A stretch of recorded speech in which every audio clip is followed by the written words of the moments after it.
Brian Nichols. Había un plan ideado por una mente intrigante, de sangre fría, sin remordimientos, malvada y extremadamente peligrosa. En primer lugar, vamos a Atlanta para el horrible caso de Brian Nichols, un hombre que cometió un asesinato en masa en la sala del tribunal. Brian Jean Nichols, acusado de violación y condenado por asesinato, saltó a los titulares cuando se fugó durante el juicio y cometió una matanza en el juzgado del condado de Fulton, en Atlanta, Georgia. Dominando a los agentes del orden y dejando un rastro de destrucción, Nichols conmocionó a la nación con sus descarados actos de violencia. Para comprender realmente los acontecimientos que condujeron al espeluznante crimen de Brian Nichols, primero debemos explorar sus primeros años de vida. Nacido el 10 de diciembre de 1971 en Baltimore, Maryland, Nichols creció en un hogar de clase media. Asistió a la escuela Cardinal Gibbons, donde era conocido como un joven atlético y problemático. Más tarde, en 1989, Nichols se matriculó en la Universidad Kutztown de Pensilvania, en Kutztown, Pensilvania. Mientras estuvo allí, jugó al fútbol y se ganó la reputación de tener facilidad para los problemas. A pesar de sus habilidades atléticas, Nichols abandonó la universidad y se trasladó a Georgia en 1995, en busca de un nuevo comienzo. En Georgia, Nichols encontró trabajo en Hewlett Packard y UPS, intentando aparentemente establecer una vida estable. Sin embargo, los problemas le persiguieron, y su vida dio un giro oscuro cuando se vio envuelto en una relación tumultuosa. Nichols fue detenido por múltiples cargos de violación, secuestro y agresión a una antigua novia. Brian Nichols. Cargos: violación, secuestro, agresión. Los cargos se derivaban de su descubrimiento de que ella estaba saliendo con un ministro de la iglesia a la que ambos asistían. El primer juicio terminó con un juicio nulo y un jurado en desacuerdo, dejando a Nichols y a sus allegados preocupados por su posible fuga. A la espera de un segundo juicio, amigos y familiares expresaron su preocupación por las intenciones de Nichols. Se supo que incluso había intentado elaborar un plan de fuga con un amigo, lo que hizo saltar las alarmas sobre su mentalidad y el peligro potencial que representaba. Estos primeros indicios de problemas e inestabilidad se manifestarían más tarde de forma espeluznante y violenta. El turbulento pasado de Nichols y su incapacidad para hacer frente al rechazo y la pérdida acabarían conduciéndole por un camino de destrucción y desesperación. El juzgado del condado de Fulton, en Atlanta, Georgia, se convirtió en el telón de fondo de uno de los actos más impactantes y violentos de la historia reciente. El 11 de marzo de 2005, Brian Nichols, un hombre que estaba siendo juzgado por violación, ejecutó una audaz fuga que desembocaría en una devastadora matanza dentro de los muros del juzgado. Fue durante un cambio rutinario de ropa cuando Nichols dominó a la ayudante del sheriff Cynthia Hall, un momento que cambiaría para siempre la vida de los presentes.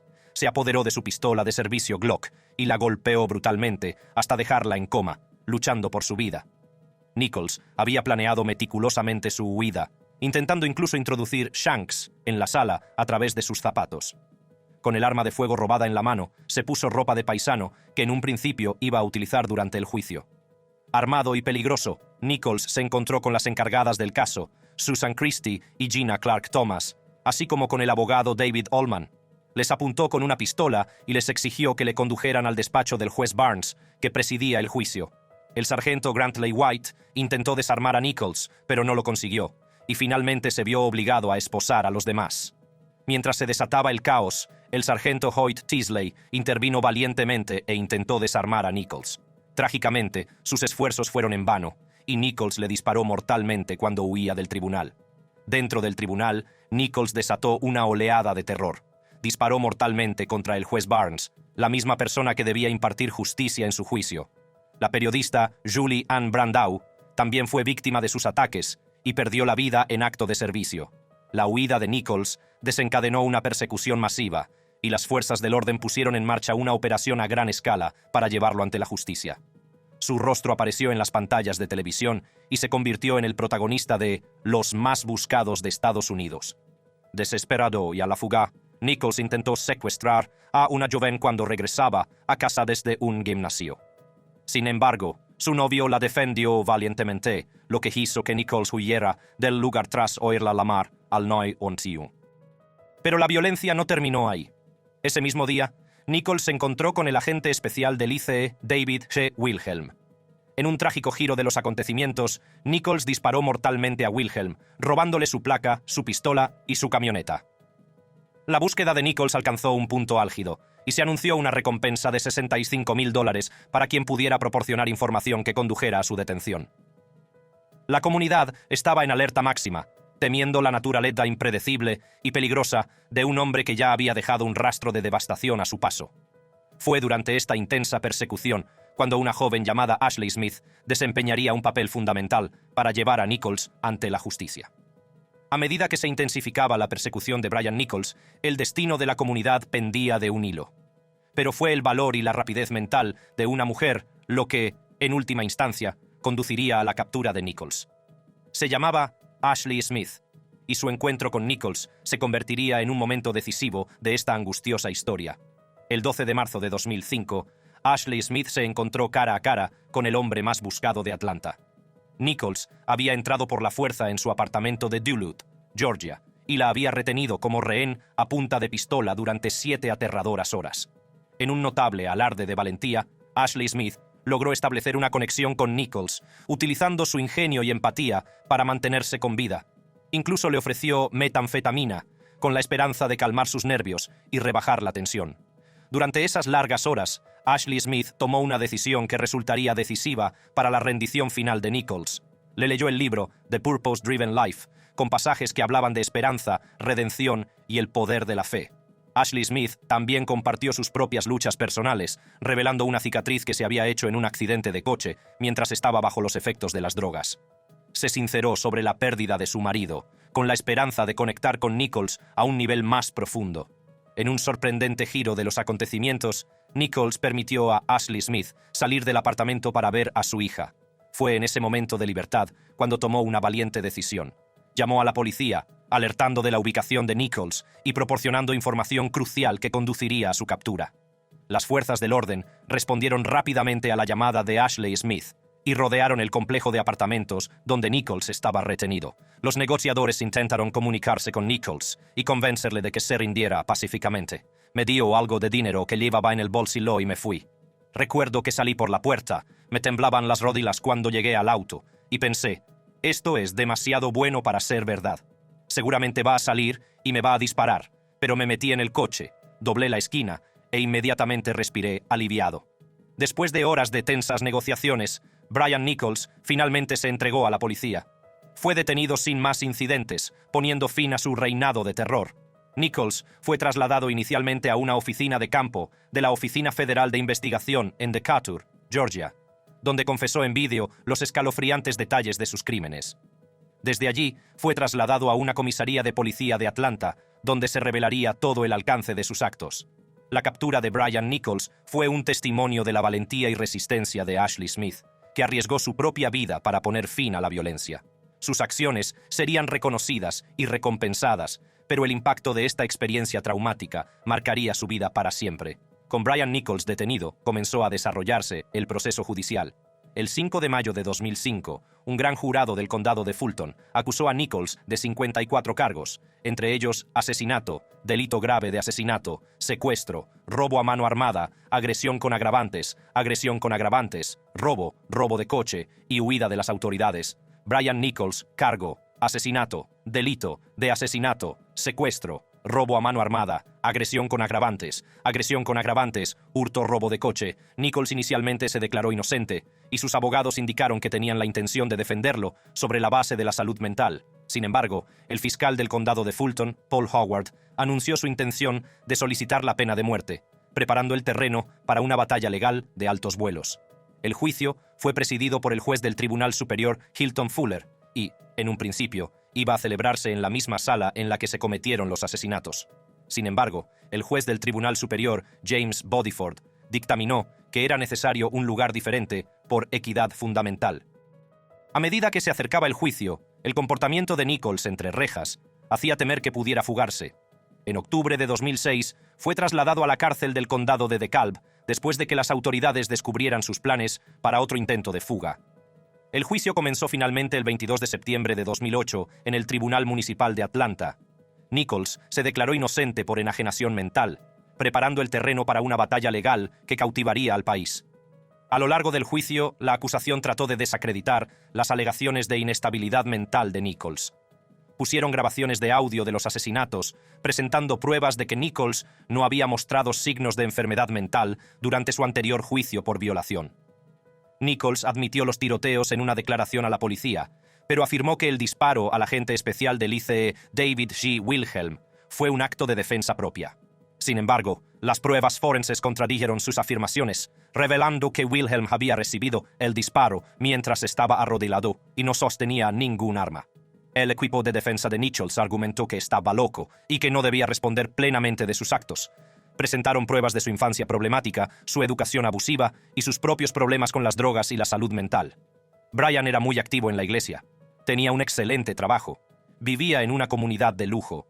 Es algo que ninguno de nosotros hubiera esperado, y Brian, cuando mira hacia atrás, no puede creer que lo hizo. El jurado deliberó durante 12 horas, a lo largo de 2 días antes de emitir su veredicto, el 7 de noviembre de 2008. Brian Nichols fue declarado culpable de los 54 cargos que se le imputaban: asesinato, secuestro, robo, agresión con agravantes y huida de las autoridades. El 13 de diciembre de 2008, el juez Bodiford impuso a Nichols varias cadenas perpetuas sin posibilidad de libertad condicional.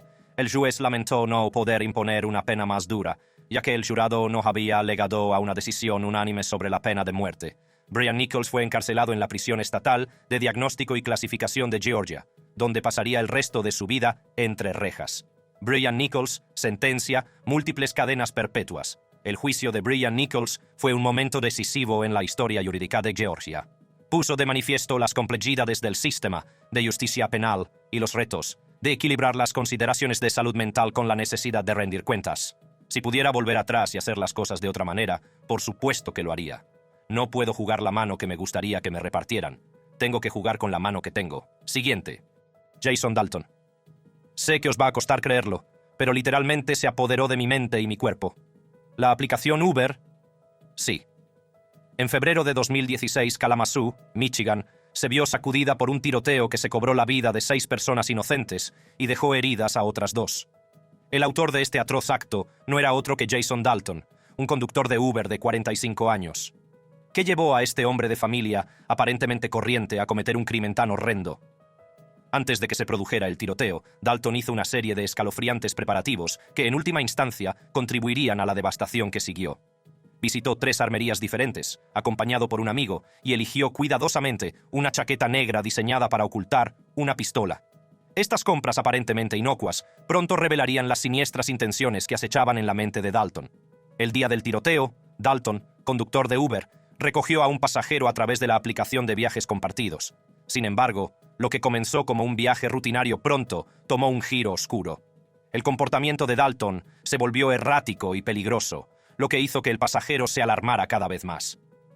Presintiendo un peligro inminente, el pasajero hizo una llamada desesperada al 911, con la esperanza de alertar a las autoridades de la crisis que se estaba desencadenando. A pesar de la angustiosa llamada, Dalton siguió aceptando solicitudes de Uber, aparentemente impasible ante el caos que había provocado. Esta cruel indiferencia por la seguridad de los demás es un escalofriante testimonio de la profundidad de su depravación. En un sorprendente giro de los acontecimientos, Dalton llamó a su mujer y quedó con ella en casa de sus padres. Fue entonces cuando aceptó otra petición de recogida, aparentemente sin inmutarse por el caos que ya había provocado. Dalton se dirigió a un complejo de apartamentos de Richland Township, donde se produjeron los primeros disparos. El tiroteo comenzó en el complejo de apartamentos, donde una mujer recibió múltiples disparos. Milagrosamente, logró sobrevivir al brutal ataque, pero el terror no había hecho más que empezar. La solicitud de Dalton de un viaje en Uber en el complejo de apartamentos se había hecho chapuceramente, lo que llevó a la confusión y a un cambio de ubicación. Fue en ese momento cuando Dalton llamó al solicitante, informándole de que no podía realizar el trayecto porque había surgido algo. Pocos sabían del verdadero peligro del que se habían librado por los pelos. Sin inmutarse, Dalton se dirigió a un concesionario de Kia, donde disparó mortalmente a 2 personas inocentes. La violencia sin sentido continuó cuando se dirigió a un restaurante Cracker Barrel, donde trágicamente se truncaron 4 vidas más y otra persona resultó herida. La escena en el restaurante fue de caos y terror, ya que víctimas desprevenidas cayeron víctimas de la hazaña de Dalton. Tras los tiroteos, las fuerzas del orden respondieron rápidamente, iniciando una persecución de Dalton. Sorprendentemente, incluso después de cometer actos tan atroces, siguió aceptando tarifas de Uber e incluso recogió pasajeros. Fue durante uno de estos viajes cuando finalmente fue detenido, dejando a los pasajeros en un dormitorio del campus de la Western Michigan University. La detención de Dalton trajo consigo una escalofriante revelación. Confesó los disparos, pero su explicación fue tan inquietante como sus actos.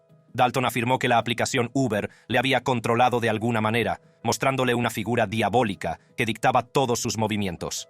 La aplicación Uber, sí, era roja cuando la inicié. Cambió de rojo a negro.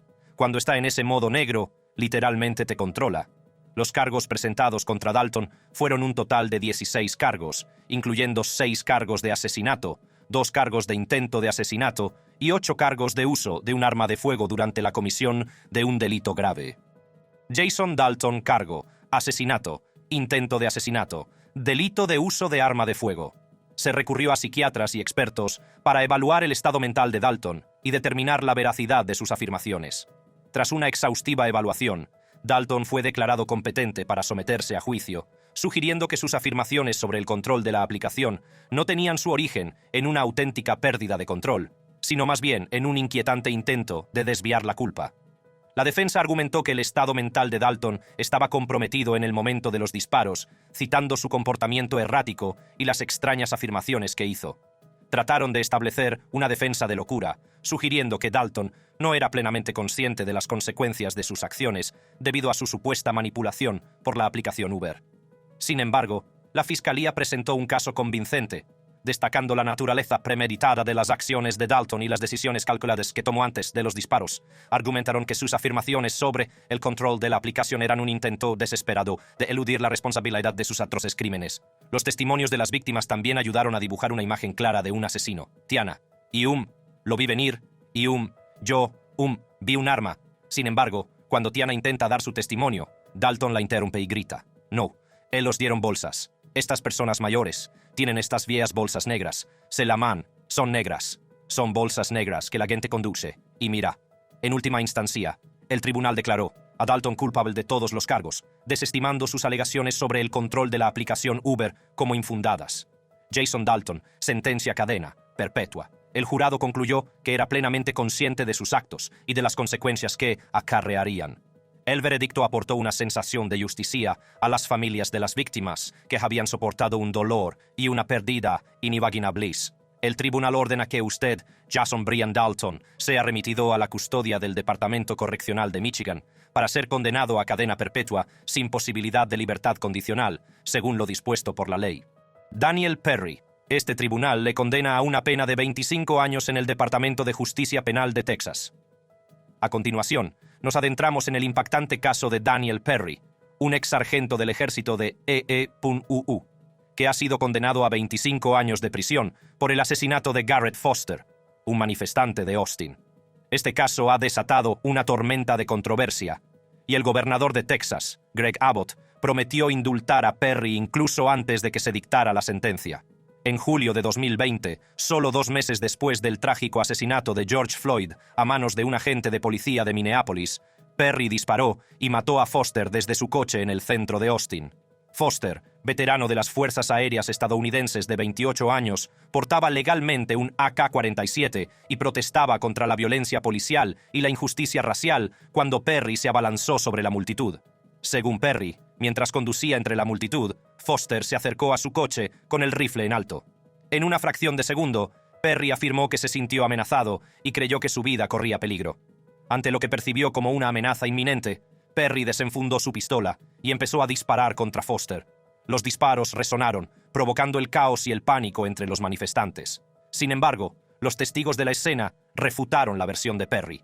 Afirmaron que Foster nunca levantó el rifle, ni supuso una amenaza inmediata para Perry.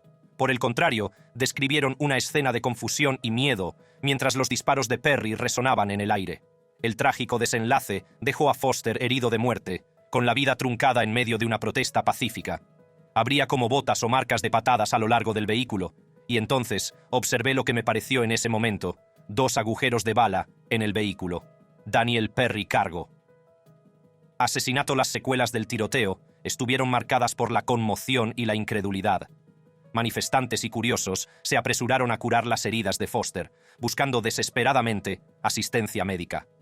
Se llamó a los servicios de emergencia, pero a pesar de sus esfuerzos, Foster sucumbió a sus heridas. La pérdida de una vida joven, dedicada a servir a su país y a luchar por la justicia, conmocionó a la comunidad y a todo el país. Al difundirse la noticia del tiroteo, el caso no tardó en atraer la atención nacional. Las circunstancias que rodearon la muerte de Foster suscitaron un intenso debate sobre el derecho a portar armas, los límites de la legítima defensa y el papel de las fuerzas del orden a la hora de garantizar la seguridad pública durante las protestas. El incidente también reavivó el debate sobre los problemas sistémicos de violencia policial e injusticia racial que habían llevado a los manifestantes a las calles.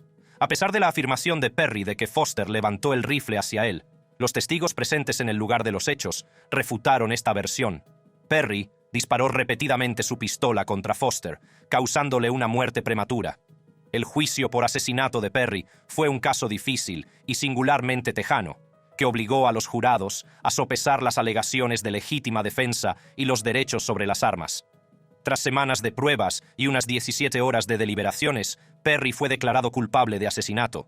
El juicio por asesinato de Perry fue un caso difícil y singularmente tejano, que obligó a los miembros del jurado a sopesar las alegaciones de legítima defensa y los derechos sobre las armas. Sin embargo, el drama no terminó ahí. En la vista de la sentencia, los abogados de Perry y del estado de Texas discutieron sobre la relevancia de los comentarios racistas y amenazadores que Perry había hecho recientemente en las redes sociales y en mensajes de texto. Además, se debatió si las discapacidades del desarrollo y el trastorno de estrés postraumático de Perry, sugeridos por su psicólogo contratado, deberían justificar una sentencia indulgente. A medida que se desarrollaba el caso de Daniel Perry, surgió otro elemento inquietante que ensombreció el proceso. Salió a la luz el historial de comentarios racistas y amenazadores de Perry en las redes sociales y en mensajes de texto, lo que suscitó un intenso debate sobre su relevancia en el asesinato de Garrett Foster. Los fiscales argumentaron que los comentarios racistas y amenazantes de Perry eran cruciales para comprender su mentalidad y sus intenciones antes del tiroteo.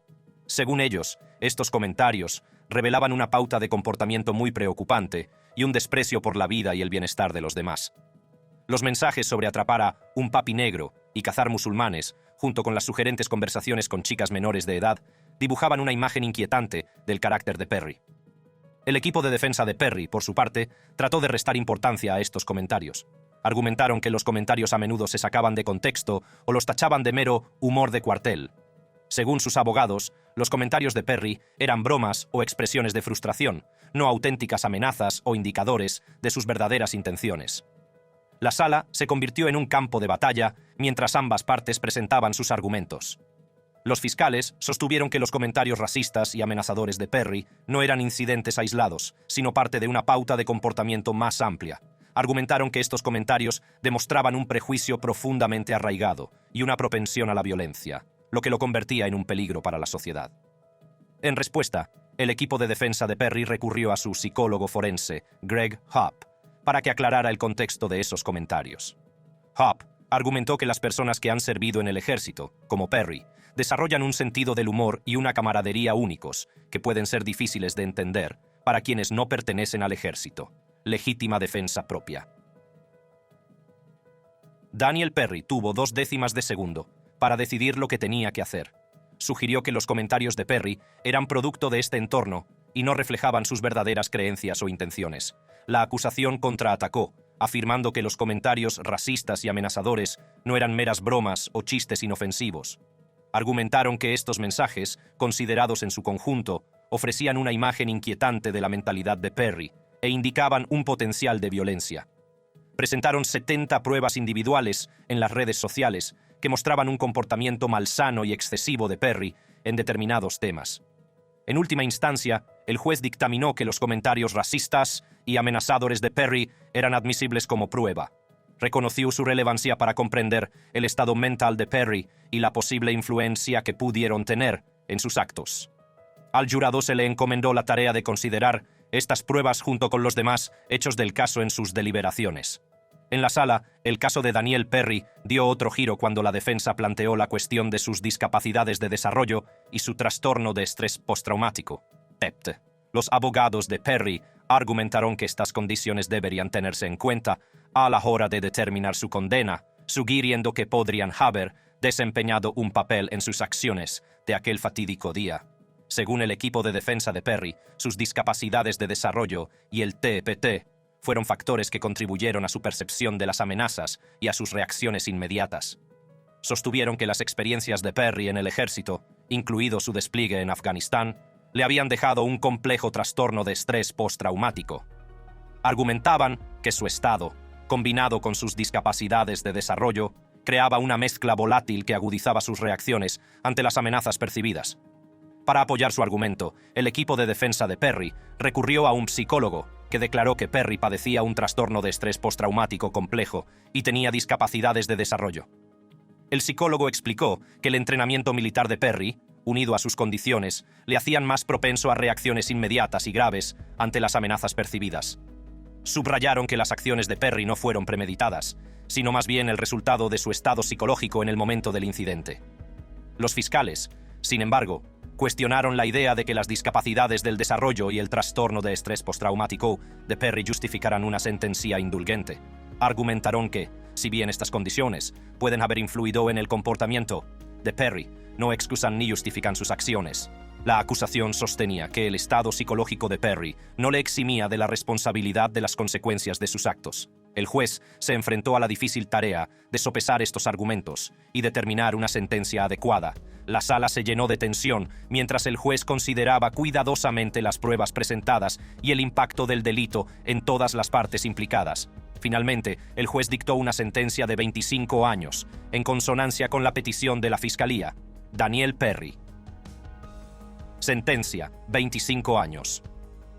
El juez reconoció la gravedad del delito y la necesidad de un fuerte efecto disuasorio, al tiempo que reconoció las complejidades del caso de Perry. La sentencia serviría para recordar las consecuencias de las acciones de Perry y el valor que se da a la vida que se perdió trágicamente. Este tribunal le condena a una pena de 25 años en el Departamento de Justicia Penal de Texas.